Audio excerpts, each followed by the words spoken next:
Hey, GoBen here. Today I'll be going through the Zenless Livestream and all the cool new additions they teased during it. I'm not gonna lie, I was pretty surprised seeing some of the stuff they revealed, like all those new character designs. Now this video is sponsored by Zenless Zone Zero, but I will be going through stuff revealed in the stream and my personal thoughts on them.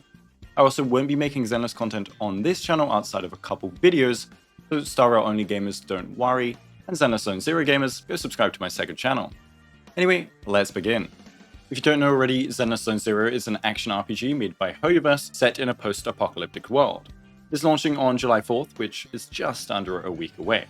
The wait has been long after many CBTs, but I feel like they've polished the game quite a lot, and the stream has showcased yet again more polish.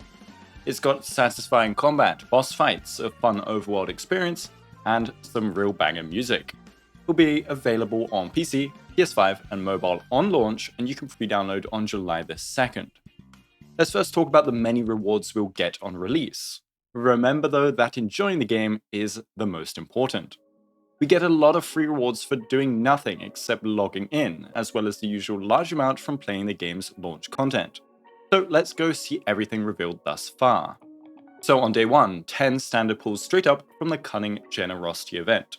We also get our pre-registration rewards of another 20 standard pulls, 5 Bang Boo banner pulls called Boopons, and a free A-rank Agent Corin. Make sure to pre-register now on the Zenless website, by the way, if you haven't already. We then have a check-in event day 1 for 7 days for 10 limited banner pulls. A week later starts another check-in event for another 10 limited pulls.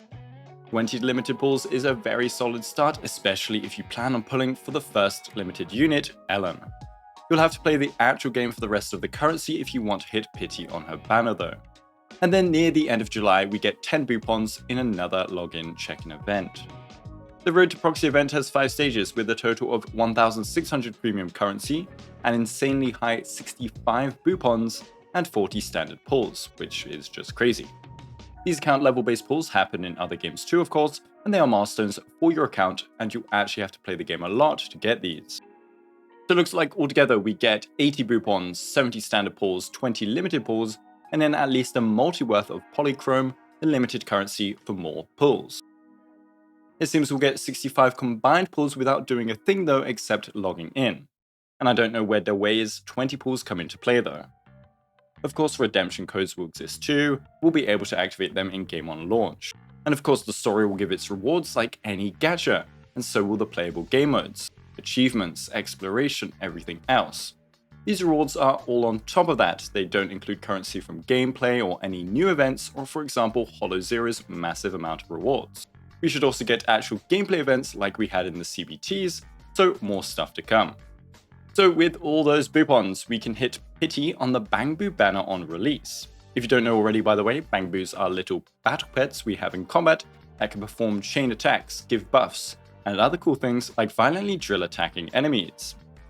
And then totaling the standard pulls, we can also hit pity on the beginner banner very quickly thanks to these, and even start working towards our first pity on the standard banner. Now onto banners. We will first be getting Ellen and Zhu Yuan, and I'm definitely pulling for Zhu myself. Ellen is paired with Anton and Sukaku, Sukaku being a fantastic pairing for Ellen. Zhu Yuan is paired with Ben, the coolest character ever, as well as Nicole, who is another fantastic banner pairing for Zhu Yuan. So it seems whatever character you want, the A ranks will not be a pain. We have our lovely beginner banner, so we will be getting an S rank unit guaranteed within 50 standard pulls, and they are discounted, so in reality it's just 40. Since we get 30 for just logging in and an extra 10 at proxy level 5, this will be a very quick pity. Let me know who you want from the beginner banner, by the way. I'll be hoping for Khalida or Soldier 11 myself. Now after completing the beginner banner, we can move on to the standard banner, and in that we also have the 300 pull selector just like in Honkai Star Rail, where we can eventually guarantee a standard unit of our choice. For the Bang Boo banner, an insane quality of life update was revealed on the livestream. First off, whilst the Bang Boo banner is separate, the currency to pull for them, Boopons, have got a drastic increase in availability, as we see from the rewards. Secondly, you can guarantee whichever Bang Boo you want by choosing your desired Bang Boo on the banner, and then just pulling. Apparently you can change this Bang Boo at will too. With us being able to hit pity from free pulls, this means we can get our first team set up very nicely. For new characters, we got not only tons of new designs revealed, but also a combat sneak peek of the recently drip marketed characters. In fact, it seems Lucy and Piper will be brand new A ranks joining our base roster, meaning our starter roster in 1.0 is bigger than CBT3 led us to believe. And so we are still expecting 2 new limited units for 1.1. Lucy may also be free based on this image. Now these 2 characters are from the Sons of Calydon faction, which are a brand new faction. Piper is a physical anomaly unit from what they told us, so she will be building up attacks for massive physical anomaly damage. As we only have 1 anomaly dedicated unit in 1.0 from CBT3 info, this will be a great addition to the roster. We also ideally want more supports, and luckily, Lucy is a fire support unit that has a cool looking kit with tons of cute little ball things. She seems to buff all agents, but her balls can also be seen attacking while she is off build. Everything returns to Oppa. Both new units will help flesh out team compositions that were previously lacking. I hope Sons of Calydon maybe get a son, unless that's the joke, but if not, they have a cool thematic going on, and I want to see the boar itself from the symbol as a playable character. We next saw 2 playable characters in the Section Z faction. We've seen Tsukaku before, as well as Miyabi, the character so popular she was kicked from the CBT. Next to them we have a cool pink-haired lady with a futuristic sword, and finally another dude. He is wielding a bow and has a quiver on his back, and a sci-fi type archer could be really cool in-game kit-wise. The new Eridu Public Security faction, which has Zuyuan, got 3 whole new characters revealed. A cat guy, I don't know the origin of those ears, with a baton and a riot shield. Probably a defense character. There's a small girl with a wand thing or a stun stick, and I don't know how she got employed as a police officer. And then there's a woman with the smallest weapon we've seen so far. It looks like a karambit knife. And is that a tail or a secondary weapon? Either way, I'm wondering how they will all work in game, because the shield character could have some unique combat mechanics, and then I gotta see what they end up doing with just a knife.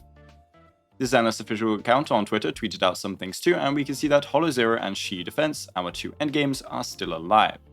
Hollow Zero looks to give not only premium currency, but also boopons. Lots of rewards are scattered around here.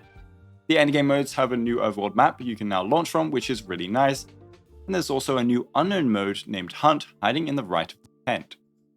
New maps were revealed which look stunning and super vibrant. I can't wait to see all the new NPCs and maybe cool things to do in these buildings. Like we already have an arcade in the starting town where I spent hours trying to beat people on Snake Jill. We also have a coffee shop for buffs, so I'm excited to see the possibilities on the new maps. My favorite addition is probably the 2nd floor in the MC store, and we now have a bed. We had to sleep on the couch during CBTs, but I guess pre-registration funding now lets us sleep in beds, and it looks very comfy. One problem I had before was lack of incentive to explore in the maps, but now we have a lot of incentive. Dopamine is making me need to complete every task, but we also get juicy pull currency, and we gotta get that, don't we? I really like that they're adding exploration so maps feel more full, and I hope they do add more interactive buildings on top of that, so we really feel like we're in a living, breathing city. We can chat with agents, we can invite them, and we can even hang out with them, and this is all very cool to see. It adds so much immersion and extra possible story and interactions, so not only will we get to experience these character stories in the main story quest, now even get more time with them personally. I don't expect or really want dates, but hanging out with characters you pulled for and like can really add to the experience of a gacha. This concept of additional character stories is normal in these high quality gachas, but I think the way they're doing it here is really nice for the game's style. Apparently we can invite like every playable character that shows up in the main storyline, so lots of possible extra stories. Finally, we got some teasers for combat enhancements. We saw new Bang Boos, one being Plug Boo, who looks very cute. We can also see an anomaly build-up meter next to enemies. We can finally tell when anomalies will happen without having to map it out. They do seem to flicker between every attribute applied though, which might be a bit confusing. Either way, every CBT and now even release looks to improve gameplay and quality of life and understanding of game mechanics, so I'm very happy with that. The translation may have also teased more stage maps replacing some TV aspects of the combat game modes, but it's not confirmed, and I'm not sure if that's what they meant. The main story having TVs makes sense, but investing more into the playable combat sides of commissions could be really cool. And I think if this is true, then a lot of people may have missed this key information. So let me know your favorite things that they revealed, as well as what you are looking forward to in ZZZ. See you on release in a week. And make sure to pre-register if you haven't, and have a Guoba day.